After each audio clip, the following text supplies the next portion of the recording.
ये जितने सारे शॉर्ट्स आप इस चैनल पर देख रहे हो, वो सारे मैं डिलीट करने वाला हूँ। ये शॉर्ट्स मैंने दिन-रात मेहनत करके बनाए थे। मेरे कई सारे शॉर्ट्स वायरल जा रहे थे, सब्सक्राइबर भी तेज़ी से बढ़ रहे थे और रेगुलर अर्निंग भी हो रही थी। फिर एक ऐसा प्रॉब्लम आया, जो मैंने कभी एक्सपेक्ट नहीं करा था। नमस्ते एवरीवन, मेरा नाम पवन कुशवाहा है और इस वीडियो में मैं अपनी पूरी जर्नी बताने वाला हूँ कि कैसे मैंने स्टार्ट किया और पिछले साल इस चैनल पे 33 मिलियन प्लस व्यूज और 37,000 प्लस सब्सक्राइबर जनरेट करे। सब सही चल रहा था, फिर अचानक क्या प्रॉब्लम हुई जिसकी वजह से मुझे ये सारी चीजें डिलीट करनी पड़ रही है। और एक बहुत बड़ी लर्निंग जो सभी कंटेंट क्रिएटर्स के लिए समझना एक्सट्रीमली इम्पोर्टेंट है। अगर आप भी यूट्यूब पर तेजी से ग्रो होना चाहते हैं तो ये वीडियो आपको बड़ी गलती से बचा सकता है। सो मेक श्योर कि आप इस वीडियो को लास्ट तक देखें। तो क्या प्रॉब्लम हुई उसे बताने से पहले मैं थोड़ी सी बैक स्टोरी बताना चाहता हूँ अपनी, ताकि आपको आगे की चीजें सारी क्लियर समझ में आए। दिसंबर 2023 से मैंने शॉर्ट्स अपलोड करना शुरू किया था और उस टाइम पे शॉर्ट्स का एक अलग ही क्रेज था सोशल मीडिया पर।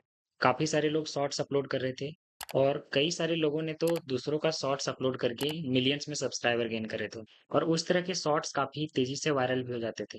तो मेरे पास उस टाइम पे कोई रिसोर्सेज नहीं थे वीडियोज बनाने के लिए और मैं उस टाइम पे उतना ज़्यादा कॉन्फिडेंट भी नहीं था खुद के कंटेंट बनाने के लिए।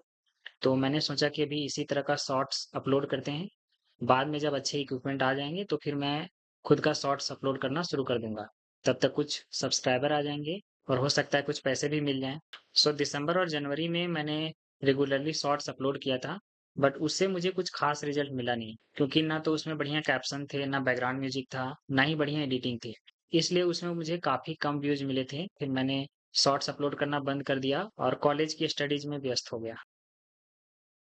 फिर अप्रैल में मैंने फिर से शॉर्ट्स अपलोड करना शुरू किया। मैंने दूसरों के शॉर्ट्स को एनालाइज किया और अपनी कैप्शन बेटर करी, अच्छे बैकग्राउंड म्यूजिक लगाना सीखा और अपनी एडिटिंग इंप्रूव करी और कंसिस्टेंटली मैं शॉर्ट्स अपलोड करता गया और धीरे-धीरे मेरे वीडियोज वायरल जाने लगे, काफ़ी सारे सब्सक्राइबर मिलने लगे और कुछ महीनों के बाद मेरा मोनेटाइजेशन का क्राइटेरिया कंप्लीट हुआ। फिर मैंने मोनेटाइजेशन के लिए अप्लाई किया और वो मेरा इंस्टेंटली 1 दिन के अंदर वेरीफाई हो गया था। 28 अगस्त को मुझे यूट्यूब की तरफ से मेल आता है, You have been accepted into the YouTube Partner Program।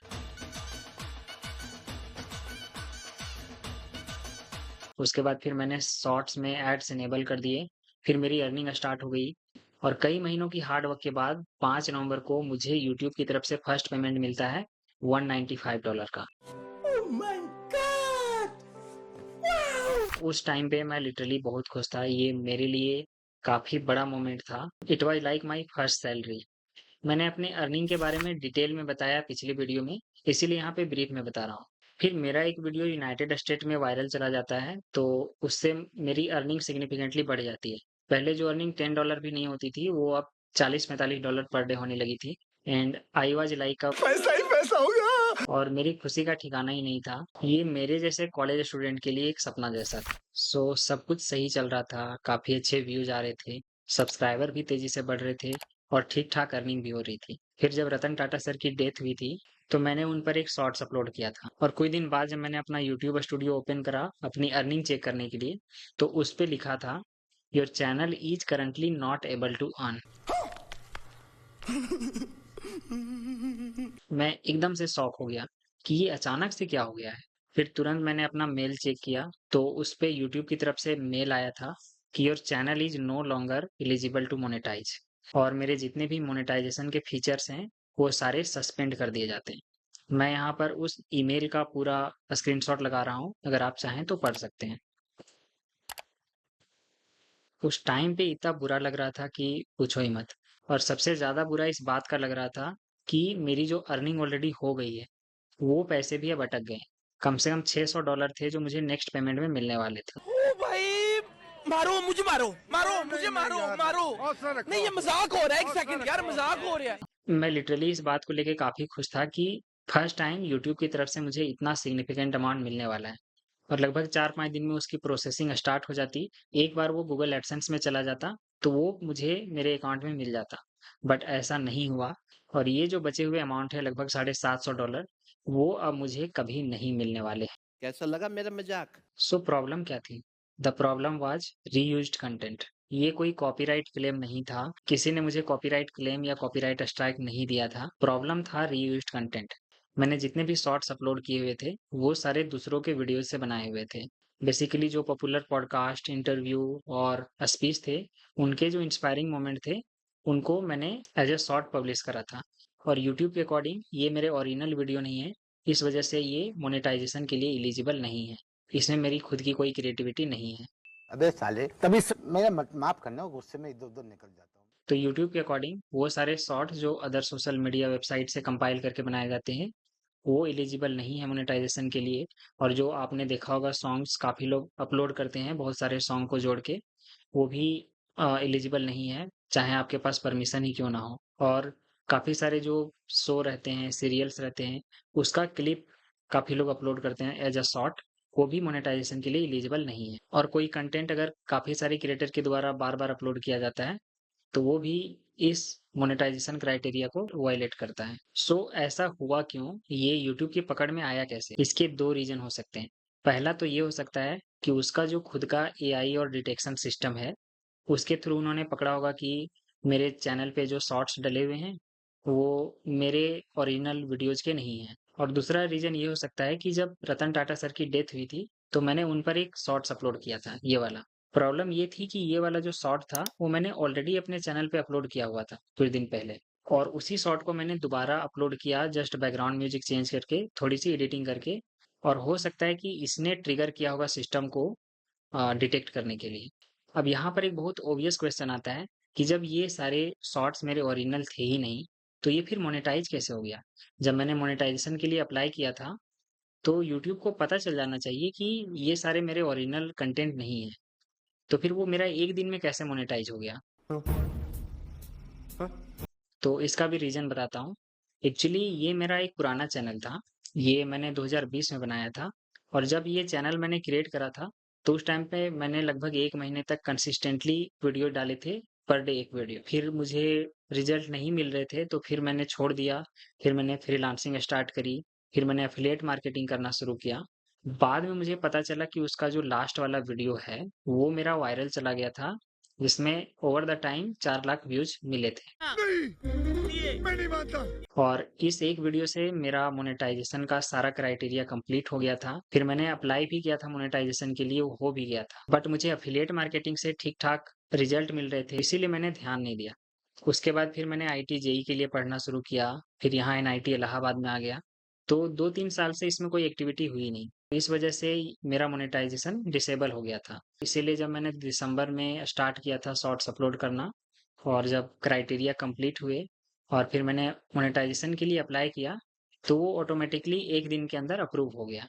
सो अब इसका सॉल्यूशन क्या है और मुझे क्या करना है? तो बेसिकली मेरे पास अब 2 ही ऑप्शन हैं। पहला कि मैं जिस तरह का कंटेंट अपलोड करता था, वैसे ही शॉर्ट्स में अपलोड करता रहूँ। मुझे व्यूज़ मिलेंगे, सब्सक्राइबर मिलेंगे और चैनल भी तेज़ी से ग्रो होगा। लेकिन प्रॉब्लम ये है कि ये चैनल कभी भी मोनेटाइज़ नहीं होगा। और दूसरा ऑप्शन ये है कि मैं ये सारी चीज़ें डिलीट कर दूँ, जो मैंने दूसरों के वीडियो से बनाए थे, और मैं खुद का कंटेंट अपलोड करना शुरू करूँ। फिर मोनेटाइजेशन का क्राइटेरिया मुझे शुरू से कंप्लीट करना पड़ेगा, और जब ये कंप्लीट हो जाएगा, तो फिर मैं मोनेटाइजेशन के लिए अप्लाई कर सकता हूँ और अर्निंग कर सकता हूँ। तो यही रीज़न है मेरे सारे शॉर्ट्स को डिलीट करने का, क्योंकि बिना मोनेटाइजेशन के यूट्यूब में कंसिस्टेंटली वीडियोज़ बना पाना काफ़ी मुश्किल काम है। अगर आपने कभी भी यूट्यूब वीडियो बनाया हो, तो आपको पता है एक वीडियो बनाने में काफ़ी मेहनत करनी पड़ती है। हालाँकि ज़्यादातर लोग इस बात को रिकॉग्नाइज़ नहीं करते हैं। तो ये सारे शॉर्ट्स डिलीट करने के बाद क्या होगा? ये सारे शॉर्ट्स जब मैं डिलीट कर दूँगा, तो इससे जुड़े हुए जितने भी व्यूज़, वॉच टाइम और एस्टिमेटेड रेवेन्यू है, वो सारा खत्म हो जाएगा। खत्म। Bye bye, tata, good bye, गया। मेरे पास केवल बचेगा सब्सक्राइबर्स, और मुझे मेरा चैनल शुरू से बिल्डअप करना पड़ेगा। सब्सक्राइबर का मुझे बहुत ज़्यादा एडवांटेज नहीं होगा, क्योंकि ये सारे सब्सक्राइबर मुझे शॉर्ट से मिले थे, जो लॉन्ग फॉर्म वीडियो से बहुत ज़्यादा एंगेज नहीं करते हैं। तो क्या हम दूसरों का कंटेंट बिल्कुल भी यूज़ नहीं कर सकते? बट काफ़ी सारे लोग हैं जो दूसरों का कंटेंट यूज़ करते हैं, और उन्हें कोई प्रॉब्लम भी नहीं होती, उनका चैनल भी मोनेटाइज़ होता है। तो क्या वो कोई ट्रिक का यूज़ करते हैं? तो इसका आंसर है नहीं। नहीं, झूठ बोल रहा है। आप भी ऐसा कर सकते हो और आपका चैनल भी 100% मोनेटाइज होगा। लेकिन ये सब चीज़ें आपको यूट्यूब के गाइडलाइन के अकॉर्डिंग करना पड़ेगा। तो यूट्यूब ने क्लियरली ये बताया है कि किस तरह की चीज़ें मोनेटाइजेशन के लिए एलिजिबल है और किस तरह की चीज़ें एलिजिबल नहीं है। तो यहाँ पर कुछ एग्ज़ाम्पल्स उन्होंने बताए हैं अपने वेबसाइट पे कि क्या-क्या चीज़ें हैं जो वो मोनेटाइजेशन के लिए अलाउ करते हैं। उस तरह के कंटेंट जहाँ पर आपने कोई फ़नी या थॉटफुल रिवीजन करा हो, या फिर दूसरों का क्लिप्स जिसमें आपने कोई क्रिटिकल रिव्यू करा हो, या फिर कोई मूवी का सीन जो आप यूज़ कर रहे हो लेकिन उसमें आपने डायलॉग और वॉइस ओवर चेंज किया है। फिर स्पोर्ट्स के रिप्ले आप यूज़ कर सकते हो जिसमें आप बता सकते हो कि कंपटीटर ने क्या किया जिसकी वज़ह से उसे सक्सेस या फेलियर हुई। फिर आप रिएक्शन वीडियोज़ बना सकते हो जिसमें आप ओरिजिनल वीडियो पे कमेंट करोगे, और फिर दूसरे क्रिएटर्स का वीडियो जहाँ पे आपने खुद की स्टोरी लाइन या फिर कमेंट्री ऐड करी हो। तो ये सारी चीज़ें हैं जो मोनेटाइज़ेशन के लिए अलाउड है। तो ये एक इम्पोर्टेंट लर्निंग है, अगर आप ये चीज़ अच्छे से समझ लेते हो, तो आप इसे अपने फ़ेवर में यूज़ कर सकते हो। काफ़ी सारे ऐसे चैनल्स हैं जो इस तरह का कंटेंट यूज़ कर रहे हैं और उनका चैनल सक्सेसफुली मोनेटाइज़ भी है। मैं आपको 1-2 एग्ज़ाम्पल दिखाता हूँ। ये एक चैनल है इंग्लिश स्पीच करके। आप इसमें देखोगे तो इसके जितने भी वीडियोज़ डले हुए हैं, वो दूसरों के जो स्पीच होते हैं, इंग्लिश स्पीच बेसिकली, उन्हीं वीडियो को इन्होंने फिर से री-अपलोड किया है, बट इन्होंने क्या चेंज किया है, वो मैं आपको दिखाता हूँ। Today, we bring you a captivating conversation with Palki Sharma, managing editor of Network 18 Media and a veteran journalist known for her incisive reporting. At the India Global Forum 2023, Palki discusses her career journey, the importance of financial independence for women, and how on-the-ground reporting shapes her perspective on global events. Discover her insights on leadership, empowerment, and the passion that drives her unique storytelling style. Well, our next guest, ladies and gentlemen, is a well-known award-winning journalist and was previously managing editor of Wyon News. तो अगर आप इनके videos को observe करोगे, तो आप देखोगे कि इनका शुरू का जो पार्ट है हर वीडियो का, इंट्रो वाला पार्ट, वो इन्होंने खुद से ऐड करा है, और जो लास्ट वाला पार्ट है आउट्रो वाला, वो भी इन्होंने अपने से ऐड करा है, और बाकी का बीच वाला जितना भी पार्ट है, वो उन्होंने एज़ इट इज़ अपलोड कर दिया है, और बीच में उन्होंने एक कैप्शन बड़ा-सा जनरेट कर दिया है। फिर भी आप देखोगे कि इनका चैनल मोनेटाइज़ है। यहाँ पर जॉइन का बटन आ रहा है, इसका मतलब डेफ़िनेटली ये चैनल मोनेटाइज़ है। ये दूसरा चैनल है इंस्पायरिंग साइंस करके। इसमें भी आप देखोगे तो इसमें भी बिल्कुल सेम पैटर्न फ़ॉलो हुआ है। शुरुआत का जो पार्ट है और एंड का जो पार्ट है आउट्रो वाला, वो इन्होंने खुद से ऐड करा है। बाकी बीच वाला जो पार्ट है, वो अलग-अलग मीडिया जो यूट्यूब पर ही अवेलेबल रहते हैं, उन्हीं वीडियोज़ के क्लिप्स को कंबाइन करके इन्होंने वीडियो बनाया है, और इसका भी चैनल यहाँ पे मोनेटाइज़ है। तो क्या हमें इस तरह दूसरों के कंटेंट अपलोड करना चाहिए कि नहीं? तो मेरा पर्सनल ओपिनियन है कि हमें खुद का कंटेंट अपलोड करना चाहिए। इसमें टाइम लग सकता है, बट इसमें आपकी पर्सनल ब्रांडिंग होगी, आपको लॉन्ग टर्म अपॉर्च्युनिटीज़ मिलेंगी, और इसमें कोई रिस्क नहीं होगा। मैं दूसरों के कंटेंट यूज़ करने के पॉजिटिव और नेगेटिव साइड दोनों बता देता हूँ। उसके बाद आप खुद ही डिसाइड कर लेना आपको क्या करना है। तो इसके पॉजिटिव साइड हैं कि आपको व्यूज़ और सब्सक्राइबर जल्दी मिलेंगे, आपका चैनल भी फास्ट ग्रो होगा। बट इसका सबसे बड़ा नेगेटिव साइड है कि आपका चैनल मोनेटाइज़ नहीं होगा, और आप मोनेटाइज़ेशन का कोई भी फीचर यूज़ नहीं कर पाओगे। और शॉर्ट्स में ये और भी बड़ी प्रॉब्लम हो जाती है, क्योंकि शॉर्ट्स में आप कुछ प्रोडक्ट भी प्रमोट नहीं कर सकते, आप कोई लिंक नहीं लगा सकते, कोई भी एफ़िलिएट प्रोडक्ट आप प्रमोट नहीं कर सकते। अगर आपको पता हो तो यूट्यूब शॉर्ट्स में कोई भी लिंक अलाउ नहीं करता है, ना ही डिस्क्रिप्शन में, ना ही कमेंट में। तो शॉर्ट्स में अर्निंग करना और भी मुश्किल हो जाता है। तो हमें करना क्या चाहिए? तो अगर आप इस तरह का कंटेंट अपलोड करना चाहते हैं, तो 2 ही केस में करें। पहला, कि अगर आप फुल्ली श्योर हैं कि मुझे यूट्यूब से अर्निंग नहीं करनी है। अरे कहना क्या चाहते हो? और दूसरा कि आप उन कंटेंट को कुछ इस तरह से ट्वीक करें, उसमें कुछ क्रिएटिविटी ऐड करें, जिससे आप इस वाली कैटेगरी में आ जाएँ। तो फिर आपका चैनल मोनेटाइज़ हो सकता है, जैसा कि मैंने अभी कुछ देर पहले बताया था कुछ examples. But I would say कि ये अगेन रिस्की है। कभी भी यूट्यूब अगर आपका मोनेटाइज़ेशन डिसेबल कर देता है, तो फिर आपके पास एक बहुत स्ट्रॉन्ग पॉइंट नहीं होगा ये चीज़ क्लेम करने के लिए। तो क्या मैंने इसके पहले वाली वीडियोज़ में जो सारी चीज़ें बताई थी, वो सब वेस्ट हैं? लाइक अगर आपने मेरी पहले वाली वीडियोज़ देखे होंगे, तो मैंने इस सीरीज़ में काफ़ी सारे वीडियोज़ पब्लिश करे थे कि शॉर्ट्स का एल्गोरिथम काम कैसे करता है, वायरल शॉर्ट्स कैसे क्रिएट कर सकते हैं, और फिर मैंने जो शॉर्ट्स अपलोड करे थे उससे कितनी अर्निंग हुई थी मुझे, मैंने सारी डिटेल शेयर करी है। और फिर मैंने अपनी एडिटिंग कैसे करी थी, वो भी मैंने लाइव बताया है।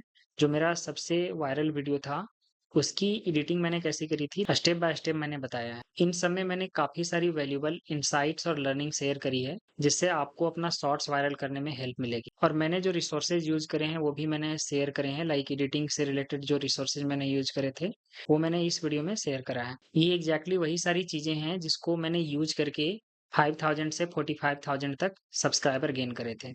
सो ये सारी लर्निंग्स आपके लिए काफ़ी हेल्पफुल होगी, चाहे आप एग्ज़ैक्टली इस तरह के शॉर्ट्स बनाना चाहते हो, या फिर आप किसी और तरह के शॉर्ट्स बनाना चाहते हो। ये सारे वीडियोज़ बनाने का मेरा मोटिव ही यही था कि मैं अपनी सारी लर्निंग और इनसाइट आपके साथ शेयर कर दूँ, क्योंकि कुछ दिन बाद जब मैं ये सारे शॉर्ट्स डिलीट कर दूँगा, तो फिर मेरे पास दिखाने के लिए कुछ रहेगा नहीं। इससे रिलेटेड जितने भी डाटा हैं वो सारे डिलीट हो जाएँगे, तो मैं आपको कुछ शेयर नहीं कर पाऊँगा।